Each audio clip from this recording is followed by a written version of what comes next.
देखिए अब अपन इसमें पढ़ने जा रहे हैं ऊष्मीय प्रसार यानी थर्मल एक्सपेंशन। ऊष्मीय प्रसार होता क्या है, पदार्थों को ऊष्मा देने पर उनकी लंबाई, उनका क्षेत्रफल या आयतन में जो वृद्धि हो जाती है, इसे ही ऊष्मीय प्रसार कहते हैं। ऊष्मीय जो प्रसार होता है वो पदार्थ की प्रकृति, उसकी अवस्था, उस पर भी निर्भर करता है। यानी भिन्न भिन्न पदार्थों के लिए ऊष्मीय प्रसार भिन्न भिन्न होता है। कैसे? जैसे कि ठोसों के लिए ऊष्मीय प्रसार कम होता है, द्रव के लिए उससे अधिक, और गैसों में ऊष्मीय प्रसार क्या होता है, सर्वाधिक होता है, उतने ही समान ताप की।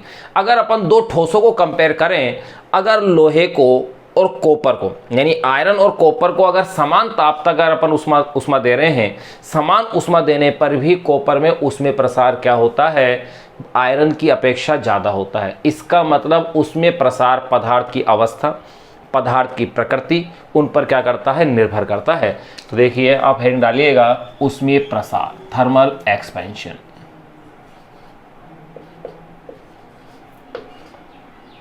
ऊष्मीय प्रसार,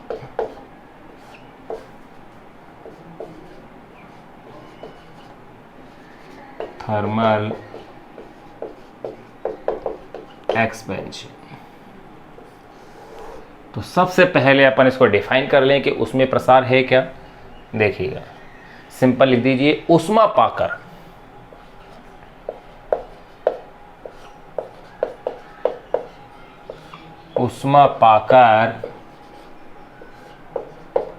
पदार्थ के आकार में वृद्धि होने को, पदार्थ के आकार में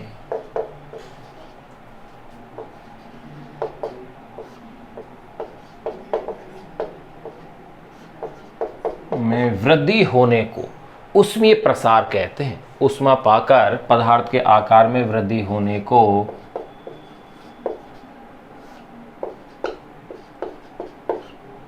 ऊष्मीय प्रसार कहते हैं। ये तो यहां अपन ये लिख दिया कि ऊष्मीय प्रसार है क्या।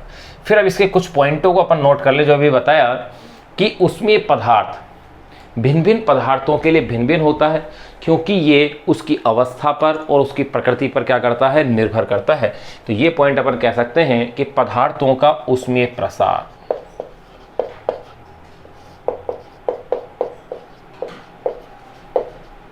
पदार्थों का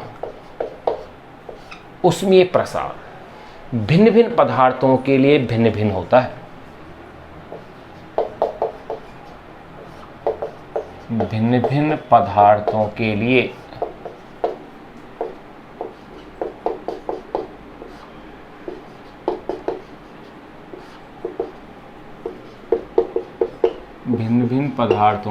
भिन्न भिन्न होता है। पदार्थों का ऊष्मीय पदार्थों का ऊष्मीय प्रसार, थर्मल एक्सपेंशन, भिन्न भिन्न पदार्थों के लिए क्या होता है, भिन्न भिन्न होता है। ये पदार्थ की अवस्था, यह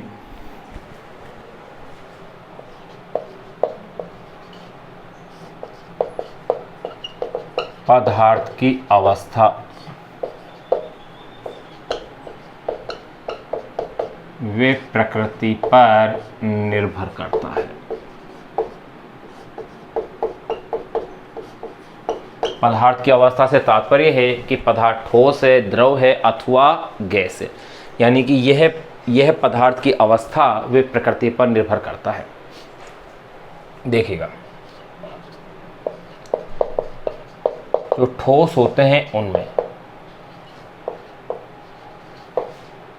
ठोसों में ऊष्मीय प्रसार, ठोसों में जो ऊष्मीय प्रसार होता है उसकी लंबाई, क्षेत्रफल और आयतन में हो सकता है। ठोसों में ऊष्मीय प्रसार, उसकी लंबाई, क्षेत्रफल व आयतन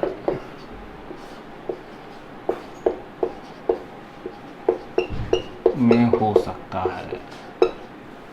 ठोसों में ऊष्मीय प्रसार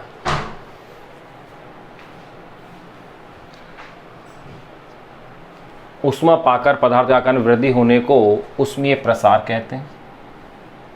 पदार्थों का ऊष्मीय प्रसार भिन्न भिन्न पदार्थों के लिए भिन्न भिन्न होता है। ये पदार्थ की अवस्था व प्रकृति पर निर्भर करता है।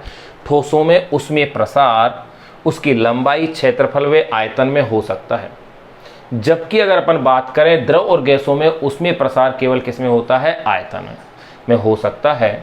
जबकि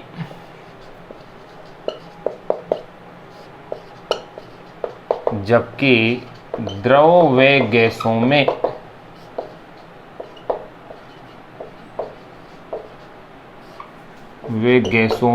ऊष्मीय प्रसार हो सकता है, जबकि द्रव व गैसों में ऊष्मीय प्रसार केवल आयतन में होता है। ऊष्मीय प्रसार केवल आयतन में होता है। और देखो ये बात आप भलीभांति जानते हैं कि ठोसों की निश्चित आकृति होती है, लेकिन द्रव और गैसों की कोई निश्चित आकृति न होने के कारण उनका जो ऊष्मीय प्रसार है वो केवल आयतन के रूप में ही दृष्टिगोचर होता है। तो आप कह सकते हैं कि ठोसों में ऊष्मीय प्रसार उसकी लंबाई, क्षेत्रफल व आयतन में हो सकता है, जबकि द्रवों व गैसों में ऊष्मीय प्रसार केवल आयतन में होता है। क्योंकि द्रव व गैसों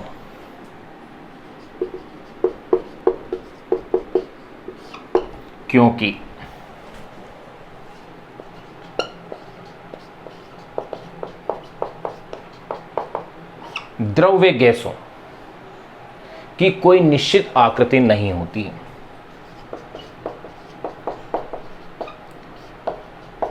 द्रव व गैसों की कोई निश्चित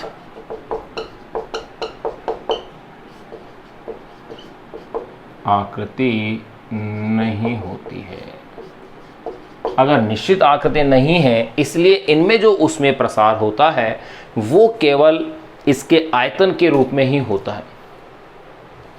अब देखिएगा, ये ध्यान रखिएगा कि ऊष्मीय प्रसार ठोसों में तो सबसे कम होता है और गैसों में क्या होता है? सर्वाधिक, यानी गैसें तुरंत ही फैलती हैं। तो आप इसके लिए कह सकते हैं कि ऊष्मीय प्रसार ठोसों में सबसे कम,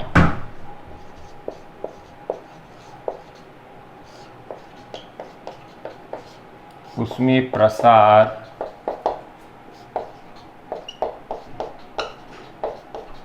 ठोसों में सबसे कम, ठोसों में सबसे कम और गैसों में सबसे अधिक होता है।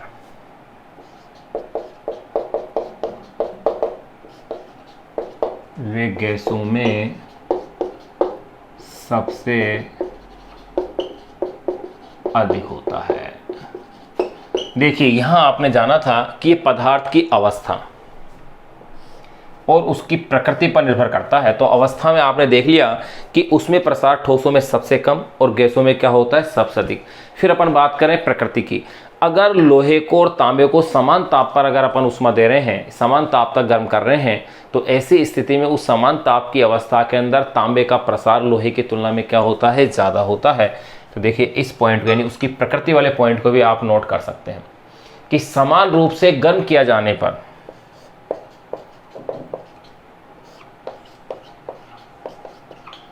समान रूप से गर्म किया जाने पर समान रूप से गर्म किया जाने पर कॉपर में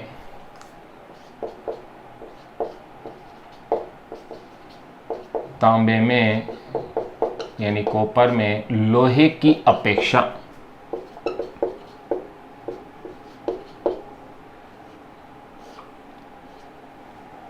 तांबे में लोहे की अपेक्षा अधिक प्रसार होता है, की अपेक्षा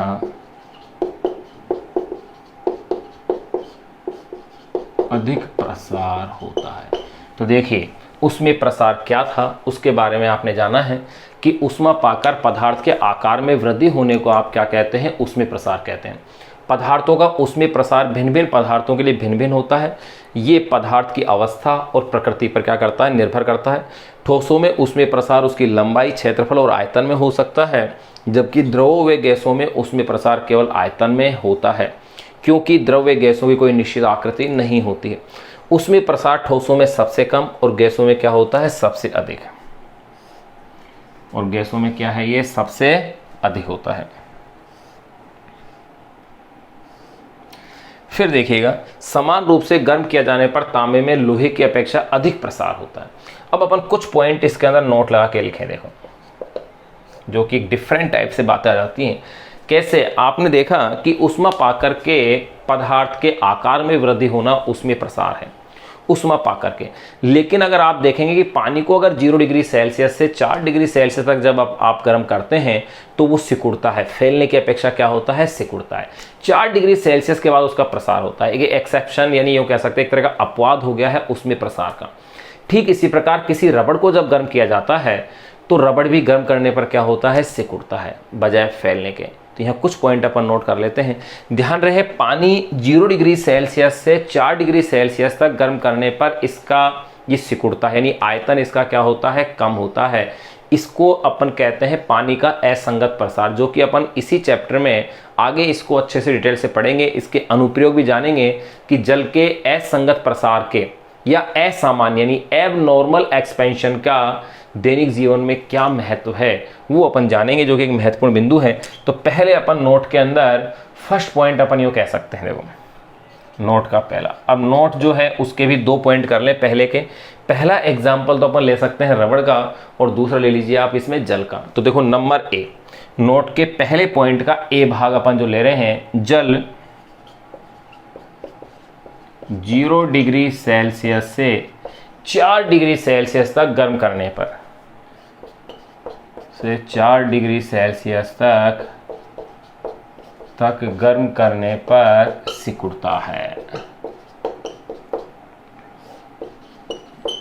ये लीजिए, गर्म करने पर क्या होता है? सिकुड़ता है। जबकि 0 से 4 डिग्री सेल्सियस अपन क्या कर रहे हैं? इसका ताप बढ़ाने, जबकि ताप बढ़ाने पर क्या होना चाहिए था? प्रसार होना चाहिए था। इसीलिए इस तरह का जो है इसे अपन कहते हैं जल का असंगत व्यवहार, यानी कि असामान्य प्रसार। नंबर बी, अगर इसी का अगला एग्जांपल देखें, रबड़ को गर्म करने पर वो क्या होता है? सिकुड़ता है। रबड़ को गर्म करने पर वह सिकुड़ता है। ये लीजिए, 2 अपन ने नोट के अंदर ये पॉइंट लिख लिए हैं। अब नोट का सेकंड पॉइंट देखेंगे। सेकंड पॉइंट में अपन देखेंगे कि अगर कोई बंद बर्तन है, अगर उस बंद बर्तन के अंदर कोई गैस भरी हुई है, अगर आप उसे ऊष्मा देंगे तो क्या गैस का उसमें प्रसार होगा? भाई पात्र में जगह ही नहीं है क्योंकि बर्तन तो बंद है। लेकिन ऐसी अवस्था में ऊष्मा देने पर उसमें प्रसार तो उसका नहीं होगा, लेकिन बर्तन की दीवारों पर उसके कारण क्या लगेगा? दाब लगेगा। यही कारण होता है कि सोडा वाटर है या कोल्ड ड्रिंक्स यानी शीतल पेय की जो बोतलें हैं वो मोटी ली जाती हैं, ताकि वो उच्च दबाव के कारण टूटे नहीं। तो देखिए, तो नोट का पहला पॉइंट था, उसके 2 हिस्से अपन ने कर लिए, ए और बी, जो कि इसका एक तरह से उसमें प्रसार का क्या था? एक्सेप्शन था। दोनों आपने जान लिए। नंबर सेकंड जो लिख रहे हैं अपन, वो लिख रहे हैं कि बंद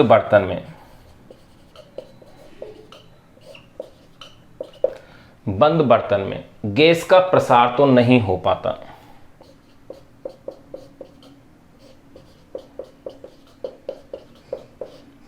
गैस का प्रसार तो नहीं हो पाता, परंतु दाब बढ़ता जाता है।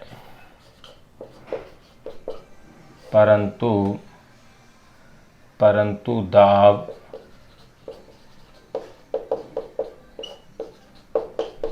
बढ़ता जाता है।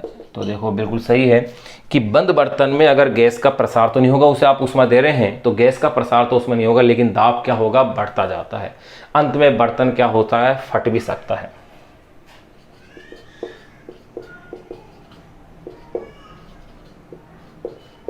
अंत में बर्तन फट भी सकता है। लास्ट में क्या हो सकता है कि बर्तन क्या हो? फट जाए। देखो सोडा वाटर या कोल्ड ड्रिंक्स जो होती हैं,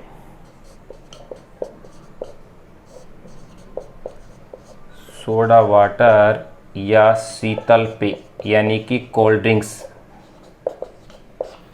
कह दें या शीतल पेय कह दें, सोडा वाटर या कोल्ड ड्रिंक्स की बोतलें इसी कारण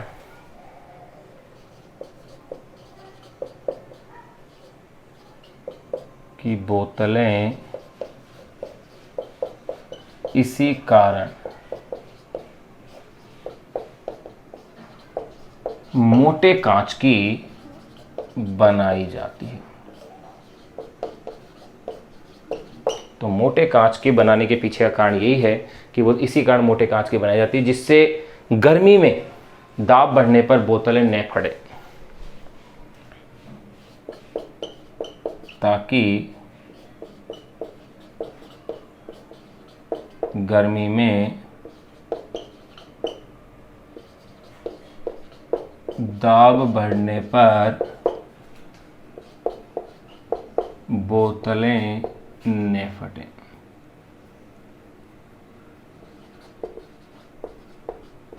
ये लीजिए, तो यहाँ अपन ने ऊष्मीय प्रसार संबंधी जो जनरल कॉन्सेप्ट थे वो सारे अपन ने जान लिए हैं कि ऊष्मीय प्रसार है क्या, ऊष्मा पाकर के पदार्थ के आकार में वृद्धि होना क्या था, ऊष्मीय प्रसार था।